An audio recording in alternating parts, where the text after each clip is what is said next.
ティング編。前回の動画でタンク内洗浄とサビ取り施工が終わり、いよいよサビ取り剤の効果を確認してタンク内コーティングします。最後までゆっくりしていってね。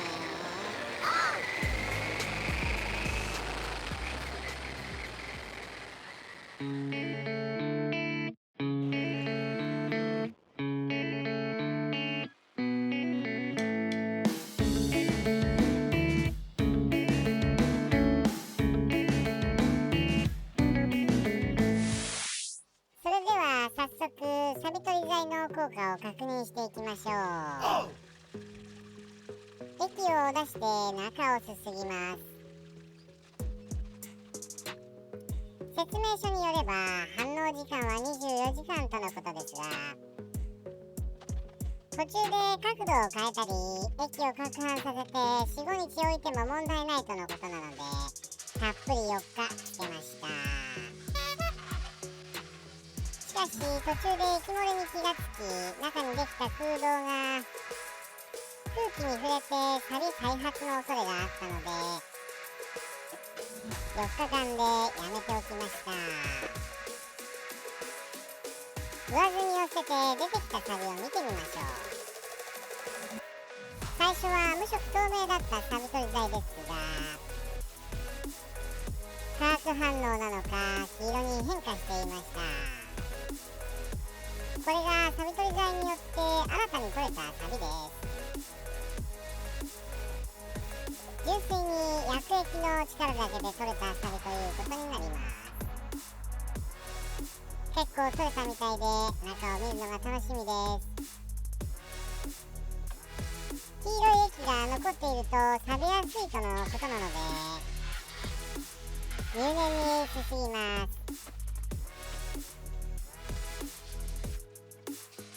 給油口の内側が空気に触れていたらしく、薄くサビが浮いていたのでワイヤーブラシでこすりました。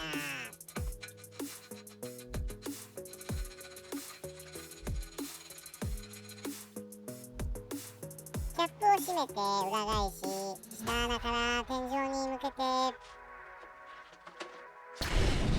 高圧洗浄。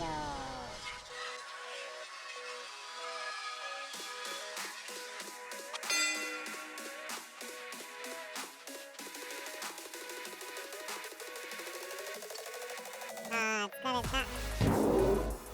それではサビ取り後のタンク内を確認してみましょう。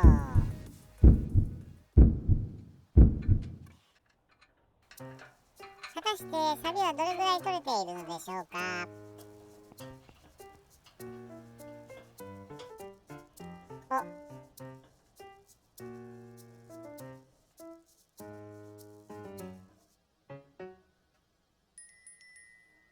結構落ちてる。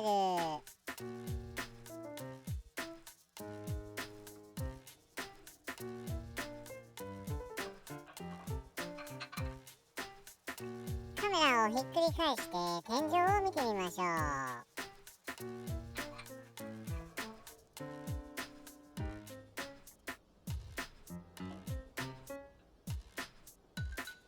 サビが剥がれ落ちてまだらに跡が残っています。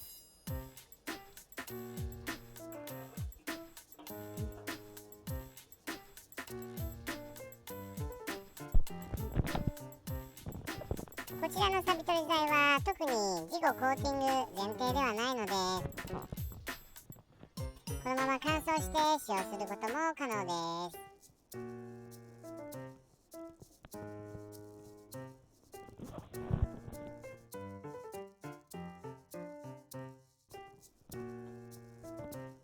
ところどころに茶色いものが見えますが、だいたい 95% くらいは落ちているのではないでしょうか。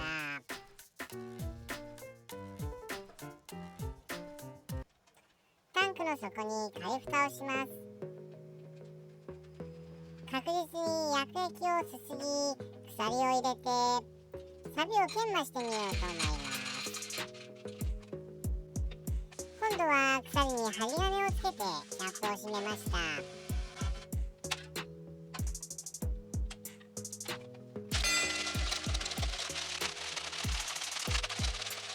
鎖を取り出して仮蓋を開け排水。カメラを入れて確認。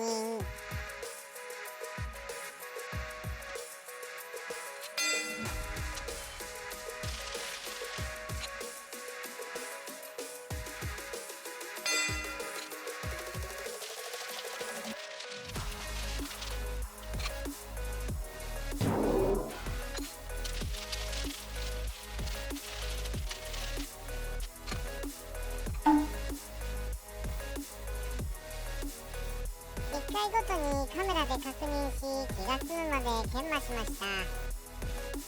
また新たにこんだけ出ました。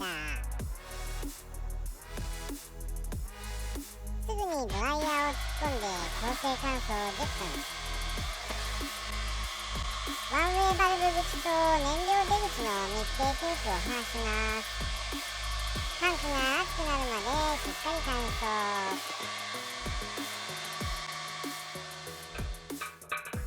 乾燥後の中を見てみましょう。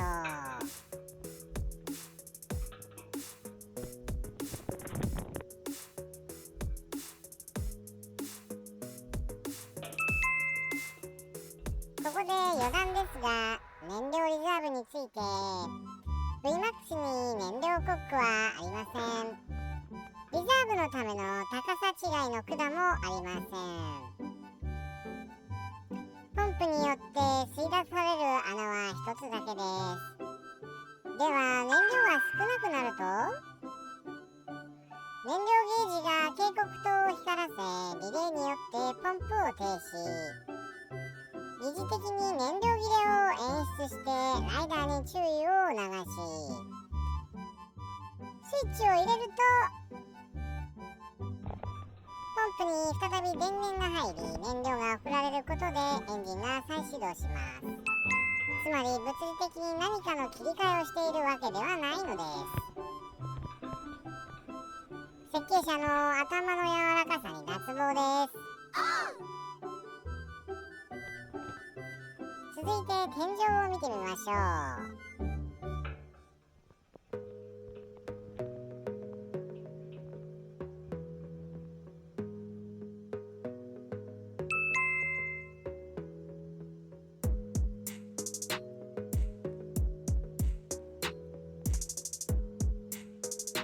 4回もすすぎ、鎖で研磨したこともあり、錆はほぼ 99% 取れたと思います。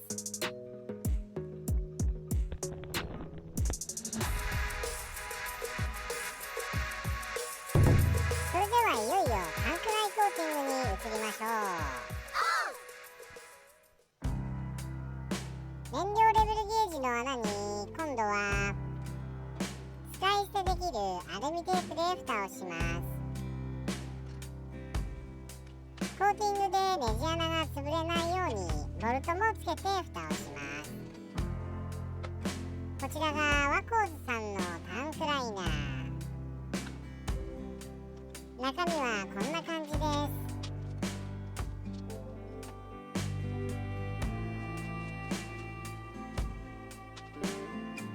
説明書によりますと、注入した後すぐに抜き出すようです。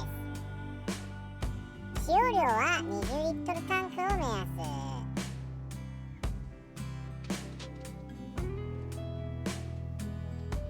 まずは取材 120ml を計量カップに出します。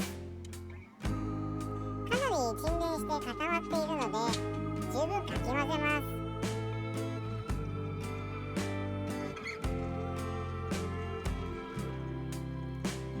塊がなくなるまで相当かき混ぜました。きっちり正確に測って 120ml。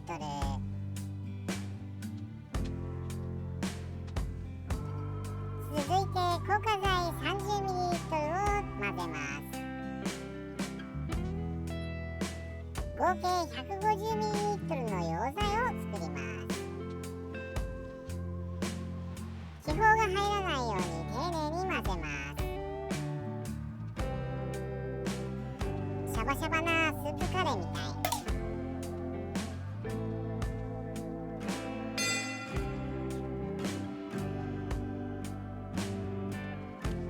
吸油口の入り口からコーティングしたかったので、ゆっくり内壁に沿うように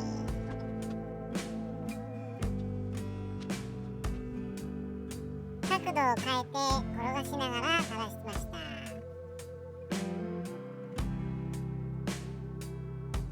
思っていたほど匂いもなく安心。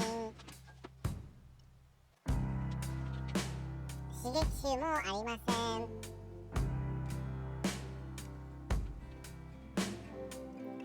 残りを一気に投入。ゆっくり回転させながら内部に行き渡らせます。吸油口の内側には返しがあるので逆さまにしても大丈夫です。尺の関係で4倍速になっていますが、実際はとてもゆっくりやっています。計量カップは2回目でも使うのできれいにしておきます。乾燥する前ならパーツクリーナーで簡単に落とせます。ワンウェイバルブホース取り付け口をきれいにして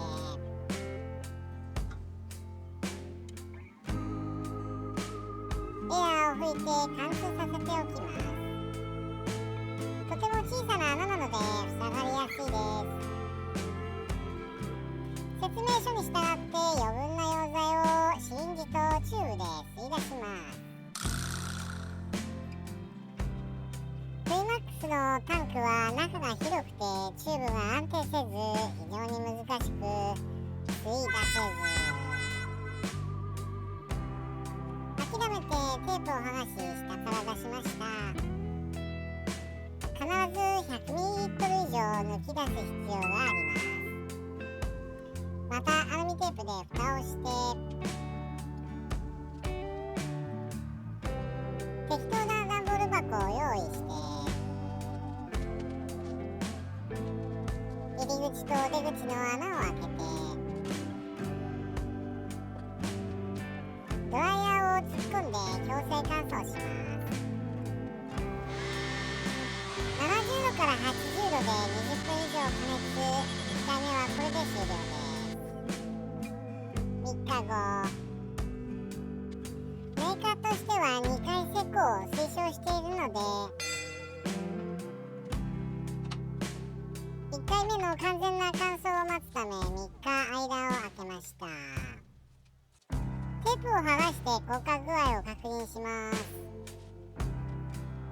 固まり具合と厚みも問題なさそうです。抜き出す量が少ないとそこに熱くたまり乾燥が終わらない可能性があります。燃料ゲージ取り付け部分を整えておきます。逆さまにするとワンウェイバルブ管から逆流してくるので密閉します。1回目と同じなので飛ばします。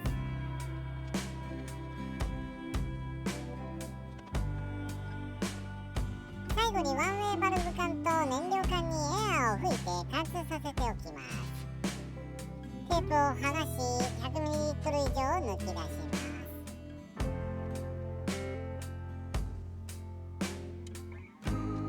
適当な大きさの段ボール箱に入れてドライヤーを突っ込んで強制乾燥20分。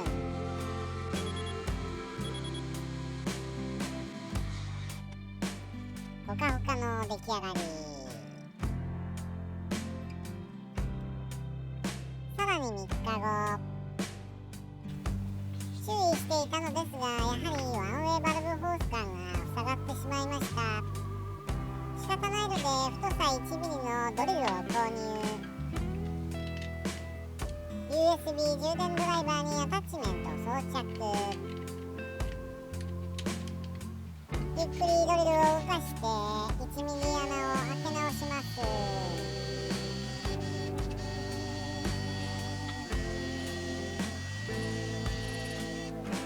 無事貫通を確認しました。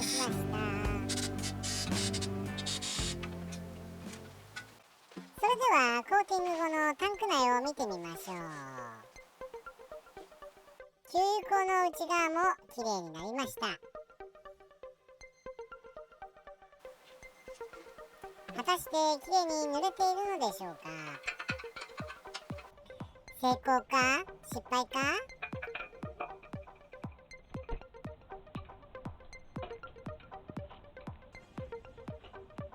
皆さんの目でお確かめください。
それでは天井裏も見てみましょう。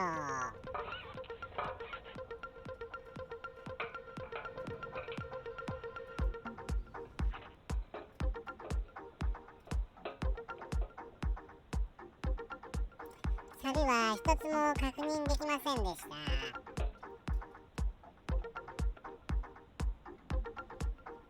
た。とにかくピカピカです。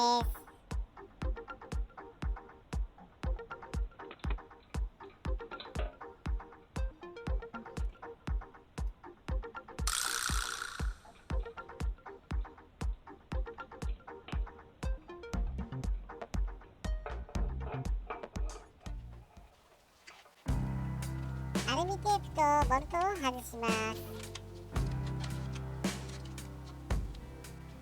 燃料レベルゲージにゴムパッキンをセットします。対ガソリン液状ガスケットを買ってきました。ボルトやゴムパッキン全体にたっぷりつけました。何せ後でガソリンが漏れるとまた全ばらしです。タンクの前面にゴムダンパーがついています。ダンパーをバッテリーケース下のこの部分に差し込みます。右側サブフレームをかわしながらタンクを滑り込ませてはめ込み、燃料フィルターも新品に交換。燃料ホースを接続します。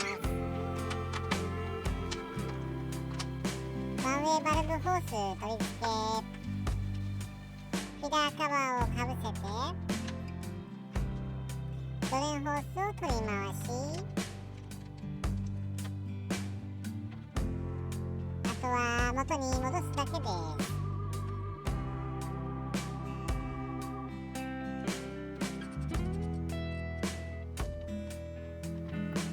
新鮮なガソリンは小間さんからいただきました。ガソリンを入れた状態でタンクの中を見てみましょう。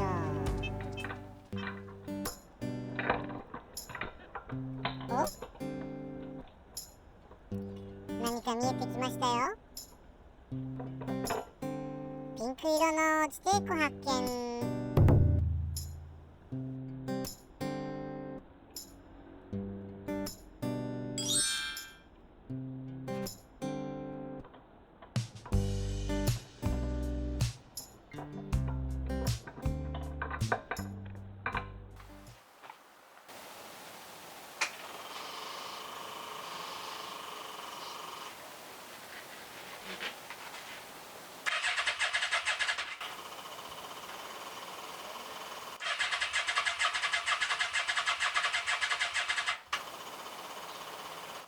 キャブ内のフロート室も空にしてあるので満たされるまで時間がかかっています。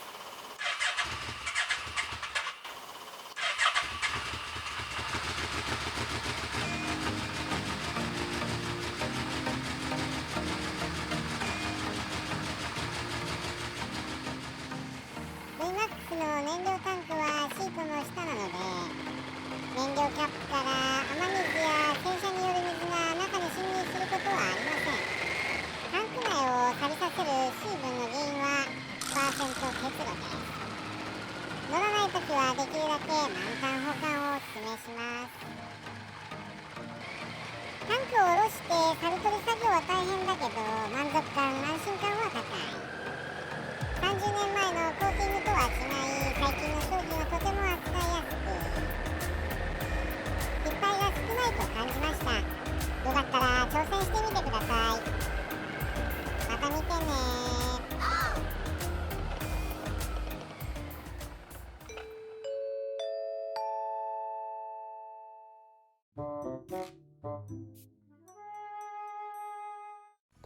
最後までご視聴ありがとうございました。もしよかったらチャンネル登録、コメント、評価お願いします。